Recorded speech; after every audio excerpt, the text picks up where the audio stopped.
Welcome home to USA Global TV and Radio, a place where dreams take flight, with authentic storytelling, diverse perspectives and meaningful conversations, where global stories unite and bridges are built beyond all borders. Discover world-class education, entertainment, hope and inspiration. Together, we're building bridges worldwide. Subscribe to our channel, USA Global TV. Download our app, USA Global TV. Be our guest or join our team. Visit usaglobaltv.com.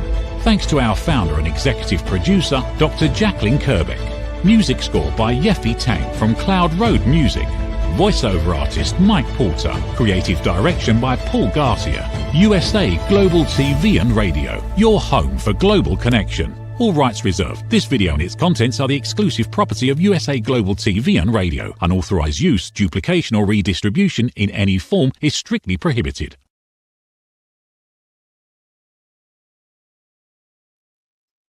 Howdy y'all. This is red.olaughlin. Talking Heads today on the USA Global TV and Radio Network, live from Houston, Texas. And just another wonderful day here in paradise. Another day, 80, 82 degrees. Not our typical winter, but certainly an enjoyable one. And let's go ahead and get started in the show. Let me put some slides up so we can talk appropriately. Talking Heads, what would I do? This is a series I started late last year. And I pick a topic and say, well, knowing what I know about that topic from my research, what would I do? What can I share with other people? What's of value out there that would help people improve their health or their wellness? So today, we're streaming live on Amazon Fire, Zizzle TV, E360 TV, YouTube, Android TV, Apple TV. I have simulcast going on my two Facebook channels, and there's a whole lot more, plus the fact that we have some follow-up podcasts and stuff. Anyway, my programs are for awareness and education. That's what they're primarily set up for. If you're looking for the live shows, they can be found on YouTube. They can be found as far as the archive shows for Talking Heads, also for my corner bookstore and the Wise One shows. Just go ahead and change out Talking Heads to the other two. As I said, simulcast for my author stream, and I'm also having all of my TV shows available on my website. If and when that ever decides to be published, each time I talk with them, there's just one more little thing. It's amazing how long it's taken just to get one little thing fixed, and then we discover another. You don't need to go down that road today. I'm a researcher.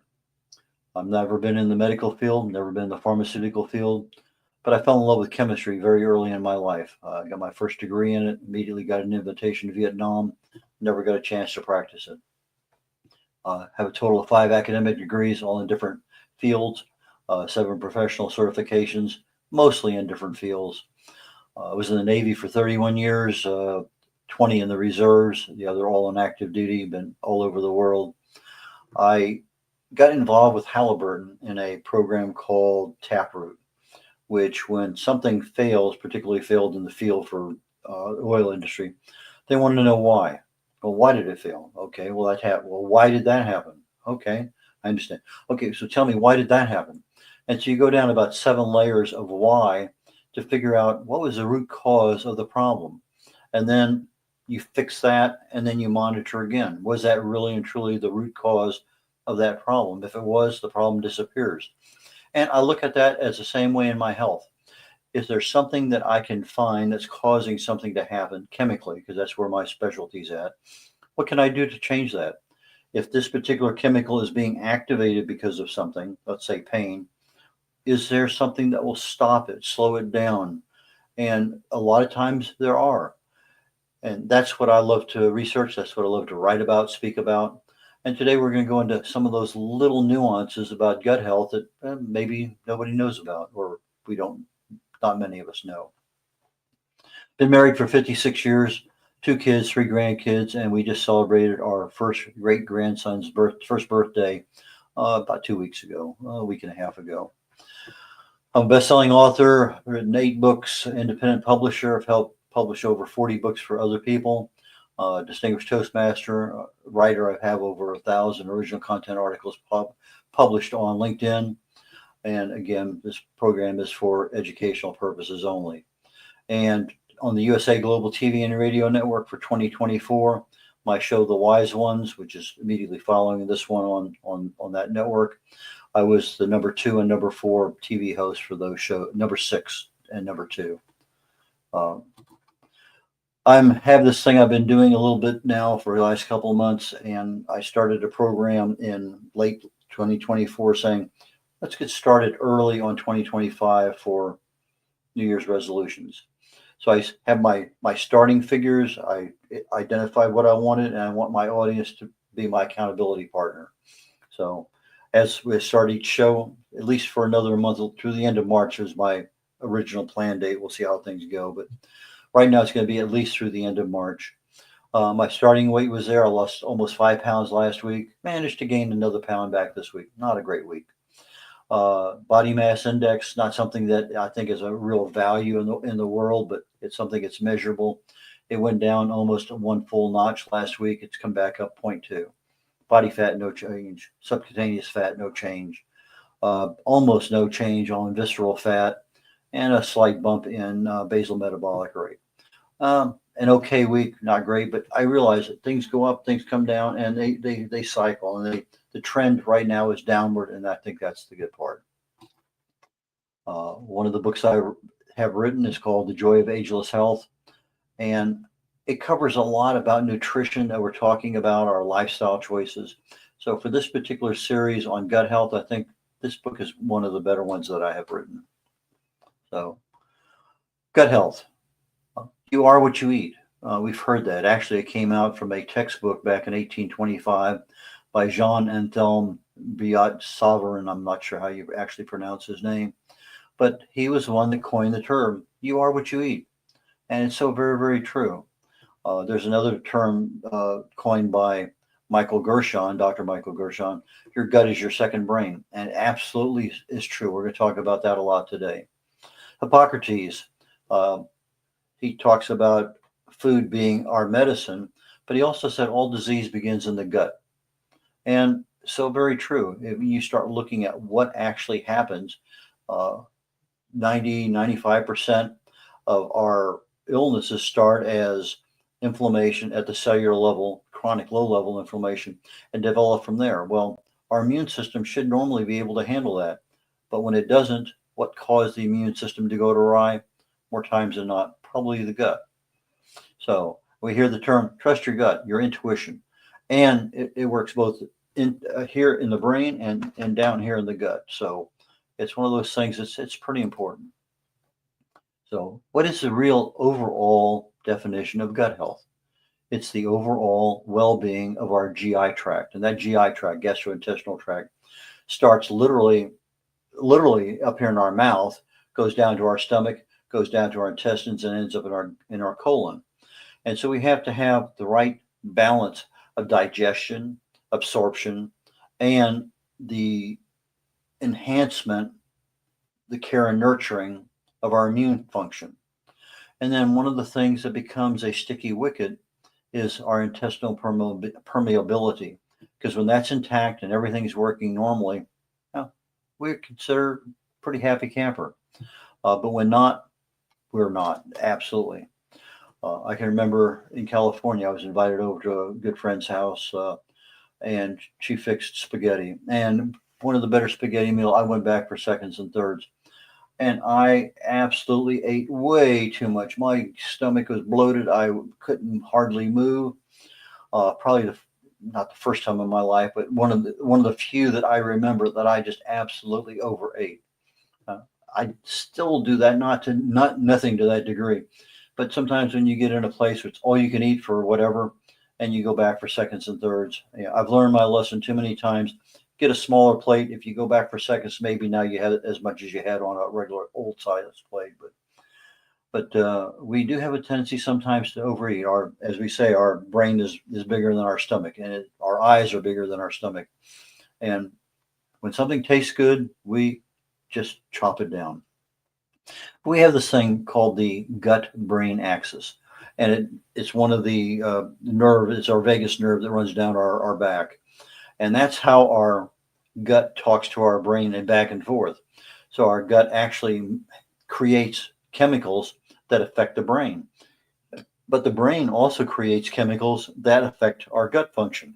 So we have a two-way exchange of communication going on.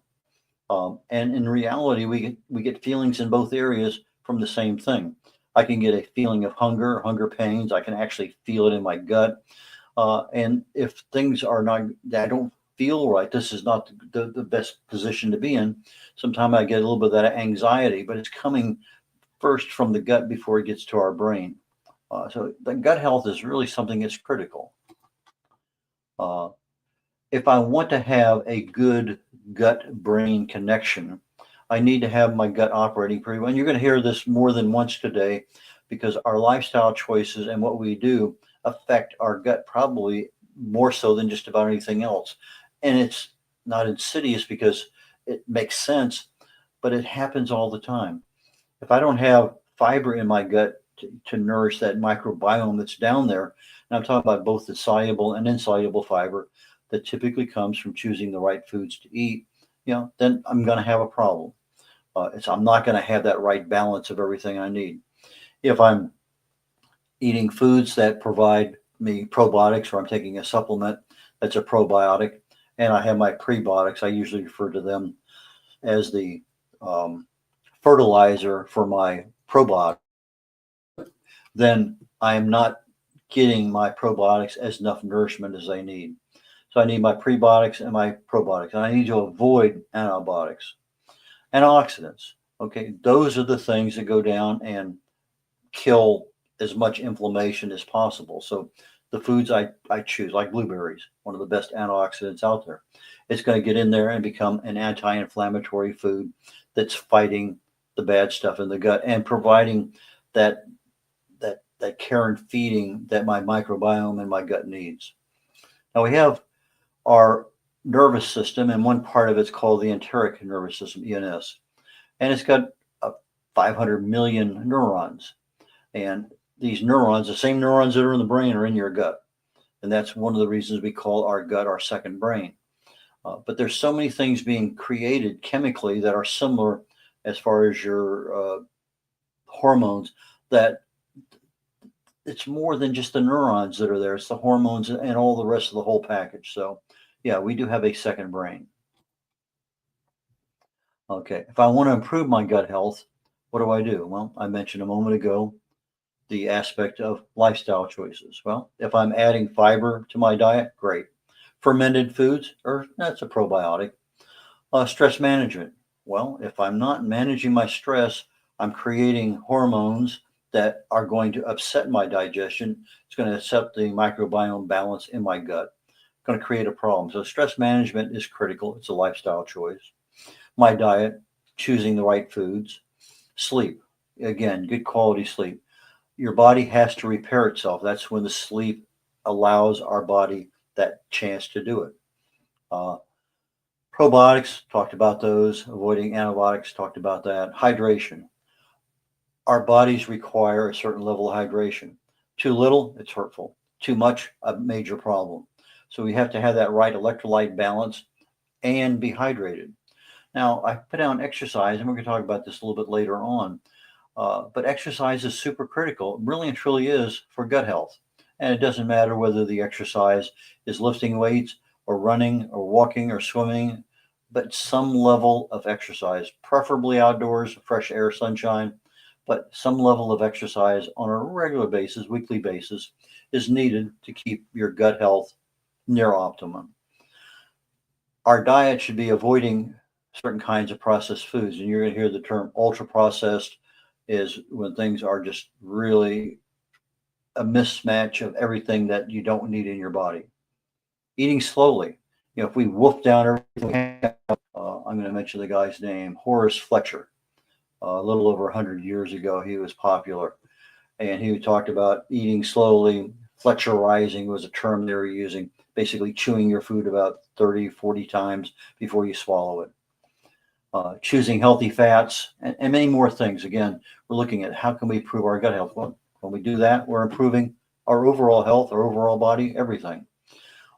Dark chocolate is a great diet option to have. It creates stem cells. It helps the microbiome in the body.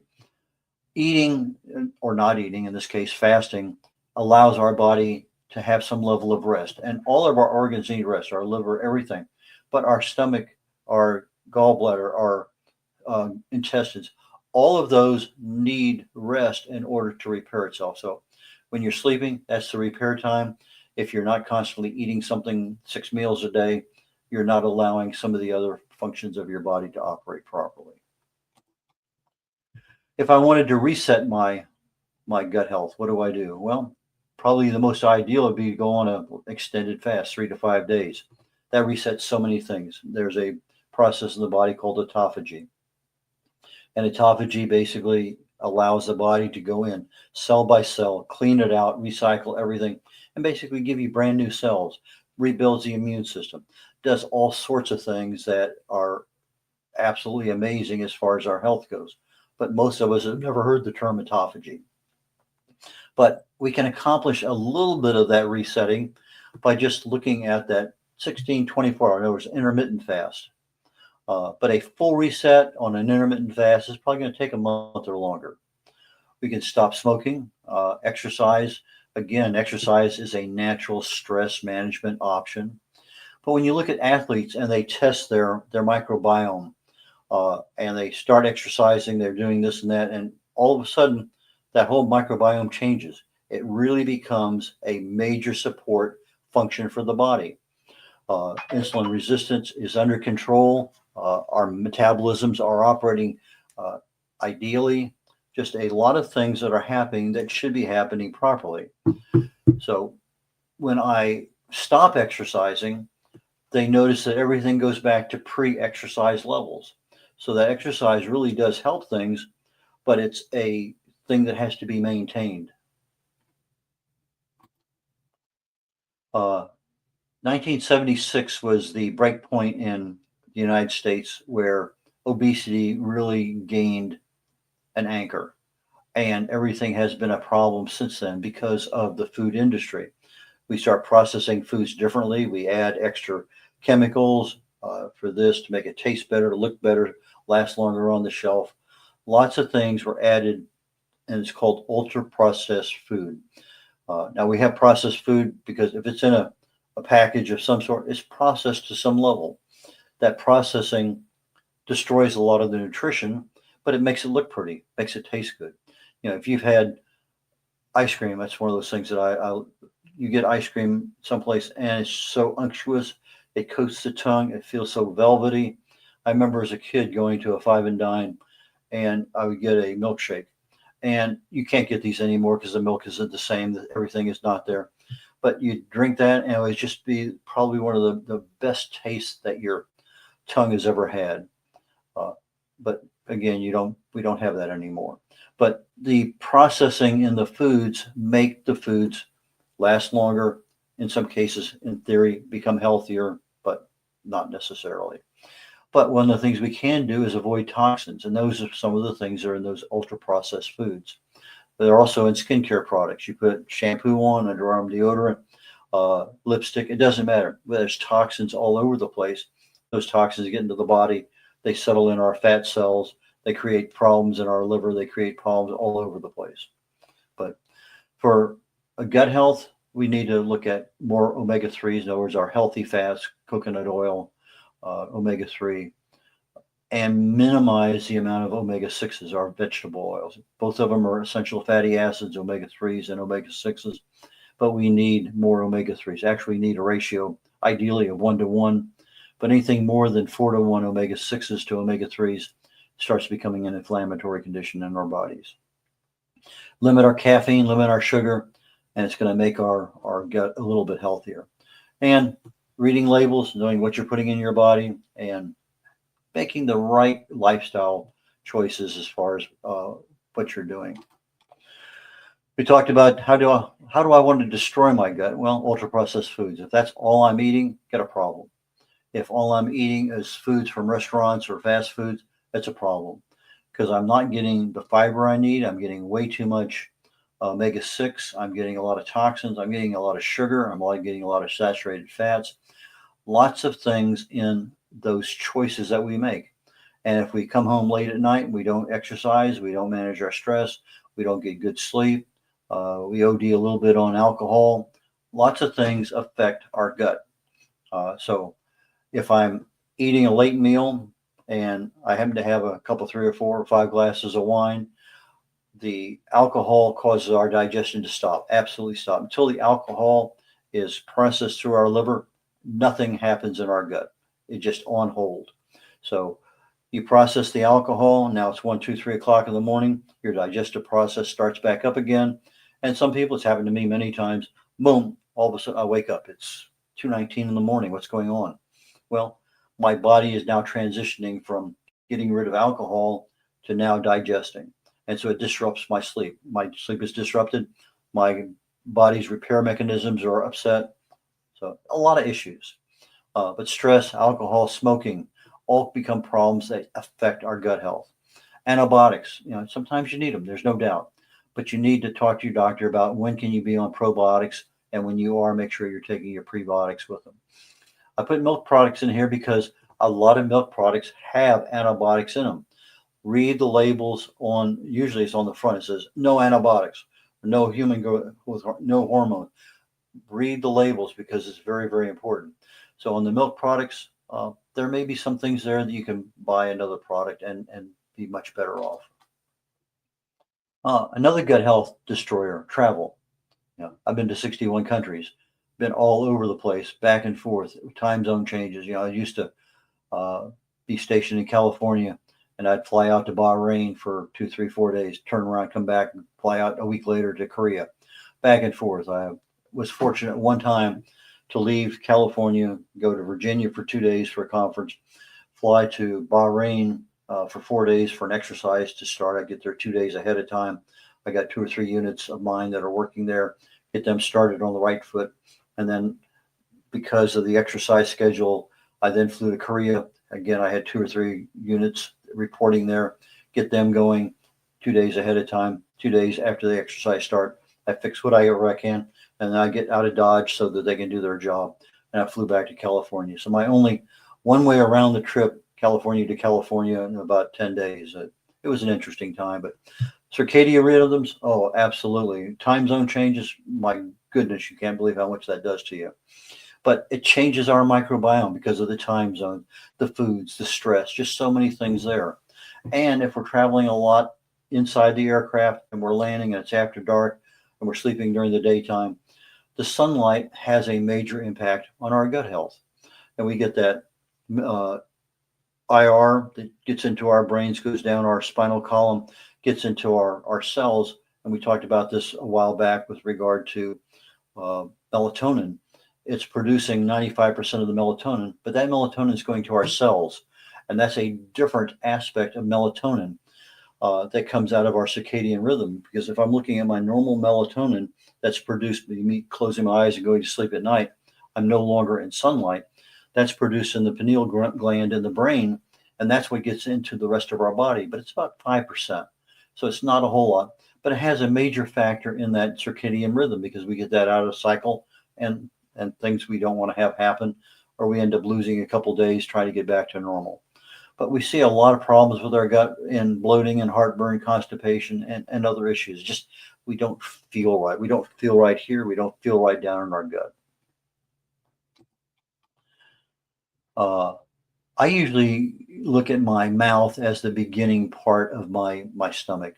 If I'm eating something, the saliva is really the first part of our digestive system.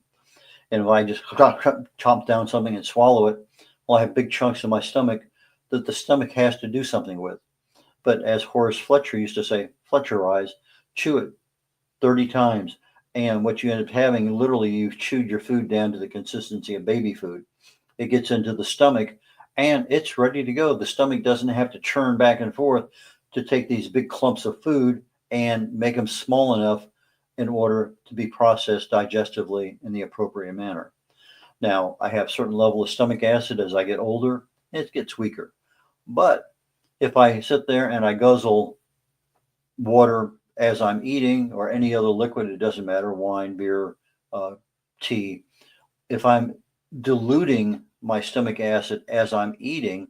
Now, my stomach acid doesn't have the potency to do everything stomach acid is supposed to do. And I start having problems. But that stomach acid, when everything is working normally, kills any bacteria that's coming in with the food, starts the enzymes processing for all the rest of the factors that are supposed to going on. So when we look at our stomach health, the lifestyle factors of everything we've talked about for the last couple of years, everything boils down to lifestyle. Our foods we choose, stress management, exercise, sleep, all of these things become a factor, and especially with our gut health. So if I hydrate 30 minutes before I drink a glass of water, I have my food, and then afterwards, then I have another glass of water. That allows my stomach acid adequate amount of time to reach optimal levels and to digest the food properly before it starts going through our duodenum into our intestines. If I overconsume, and again, I'm not talking about just that one glass of wine, but if I'm talking about overconsuming on alcohol, then my gut health becomes an issue. Ulcers, acid reflux, gastritis, the lining of the stomach, heartburn. A lot of the issues happen because of an overabundance of something that shouldn't be there, alcohol.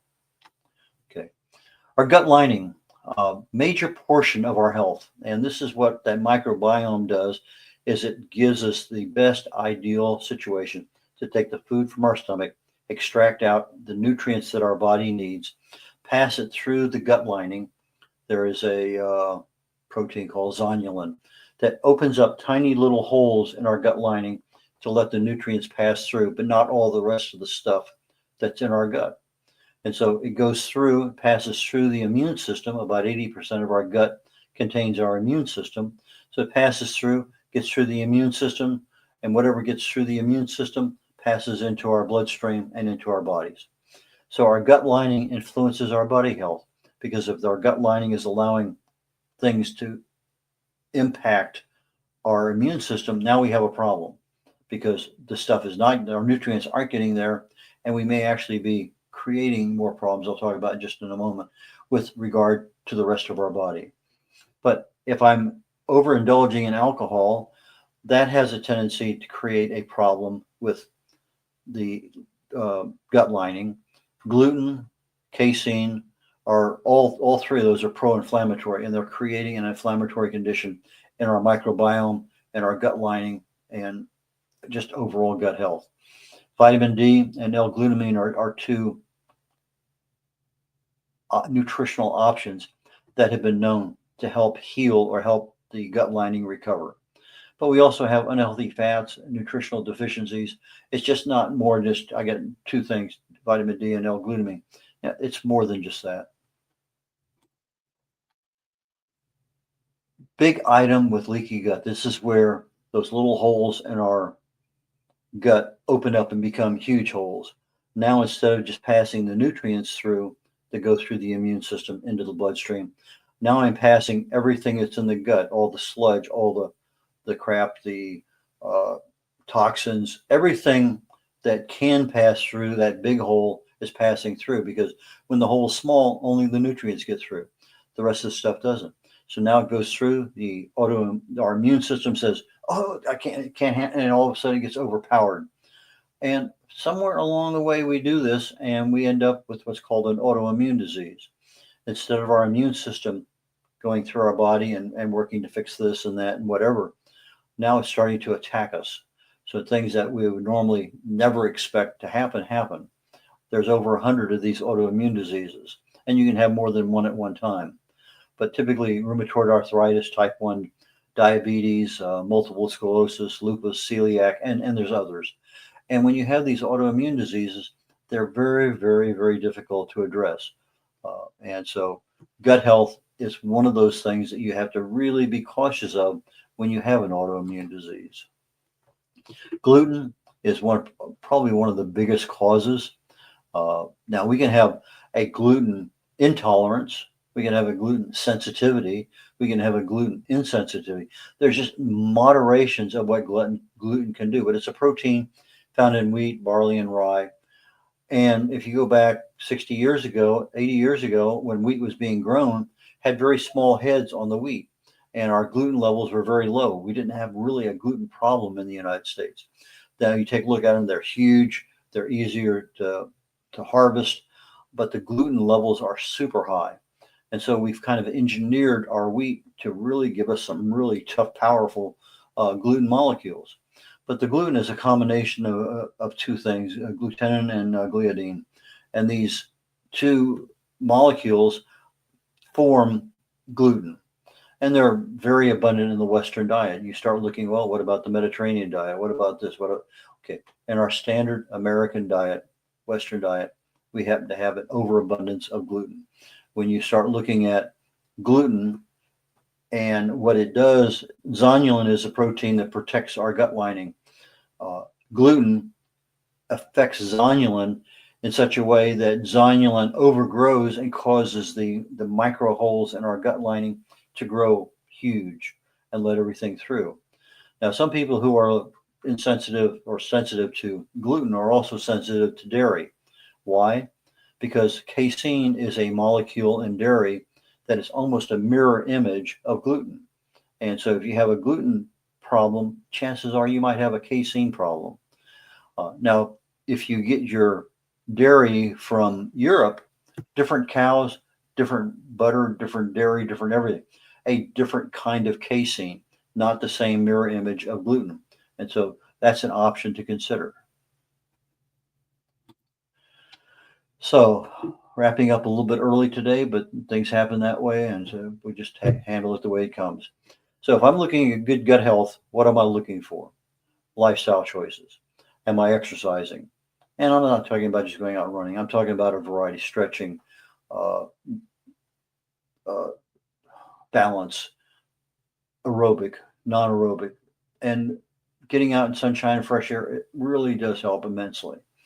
Flexurizing, in other words, chewing our food more finely, allowing the stomach not have to overwork in order to get those nutrients out. Maintaining a level of hydration that our body needs. Fiber and balanced nutrition. We need everything possible to keep that microbiome in the gut balanced and 100% effective. And the way we end up maintaining that balance is with some level of fasting. If you can do more than an intermittent fast, more than 16 hours a day, fantastic. If you can do a day or two, fantastic, even better. If you can do a 3 or 5 day fast, great. But these are things that can help, because it's not just the fasting that allows the gut or the liver or some other organ to recover, but it also allows the body to heal itself through autophagy. Okay. I have several books out there available. As my website's up, you can order them there, but they're all available on Amazon. I can be reached at red.olaughlin.com, RED like the color, O'Laughlin, OLAUGHLIN, red@red.olaughlin.com, or red.olaughlin@gmail.com. Now, I check my Gmail account 4, 5, 6, 7, 8 times a day, quite often. I don't check my Red O'Laughlin account maybe once in the morning, once in the evening. Just don't get as much mail there. But my website, red.olaughlin.com, hopefully I've been telling people now this for over a month. It's supposed to be released, I think, 4 Fridays ago. It's still in that. Maybe it'll be available tomorrow. I can't promise anymore because I don't know. But it's a whole lot better than the old. The old site's still available. You can find me on there, and the stuff is on there. But I'm having a new website that's created concurrently with that that'll be out very, very shortly. But I have several books. No Matter What You Can Do, it talks about our subconscious mind and how we talk to it. The Joy of Ageless Health talks about those things that cause disease in our body, stress and toxins and radiation, inflammation, infection, diet, and even expectations. Longevity Secrets for Healthy Aging. I cover 2 specific aspects of healthy aging. What causes aging in the body and what can we do about it? There's another dozen, and I'm probably more than likely going to try to update that book later this year, but I talk about those. Alzheimer's is a compilation of over 40 articles I've written about what causes Alzheimer's and what can you do about it. Lots and lots of things out there are involved. I have another book, The Essential, can't even read it now. Anyway, basically, I call it How to Write and Publish a Book for Free. And so that tells you in there, if you want to write a book, here's how you can do it. You want to publish it for free, here's how you can do it. And then my latest book out, not even a month old, is Failure is Not an Option. And I base a lot of that on the U.S. space program and the things they went through. So that being said, I'm concluding my show today and look forward to seeing all you all next week on Talking Heads. So with that, take care. Bye now. Ever dreamed of hosting your own TV show, sharing your story with a global audience? Now's your chance to shine. At USA Global TV and Radio, we make it easy for you to create, host, and broadcast your very own TV show. Whether you're a storyteller, entrepreneur, or industry expert, we help you bring your vision to life. With our exclusive interview, live streaming, and podcasting training, you'll gain the skills and confidence to captivate your audience. Our global platform ensures your voice is heard worldwide. Join our community of creators who are already making an impact, one show at a time. Step into the spotlight. Host your own TV show on USA Global TV and Radio. Book your discovery call today at usaglobaltv.com. Copyright 2025 USA Global TV and Radio. All rights reserved. Terms and conditions apply. To learn more, visit usaglobaltv.com. Thank you, viewers and listeners of USA Global TV and Radio, for joining us today. We're honoured to have your time and attention as part of our global community. At USA Global TV and Radio, we believe in the power of authentic conversations, meaningful connections, and creating a world of possibilities together. Want to be part of something bigger? Join our team of elevated listeners at usaglobaltv.com, a space where your voice matters and your ability to listen transforms relationships. Stay connected with us across all our platforms for thought-provoking discussions, expert insights, and empowering stories. Subscribe to our channels at youtube.com/c/USAGlobalTV. Follow us on social media and explore the endless opportunities we're creating for growth, learning, and inspiration. Together, we're not just broadcasting. We're building bridges and changing lives, one conversation at a time. For inquiries, contact us at info@usaglobaltv.com. Music by Johnny Dyes. Produced by Executive Producer and Director Dr. Jacqueline Kerbeck. Voiceover by Mike Porter. Creative Direction by Paul Garcia.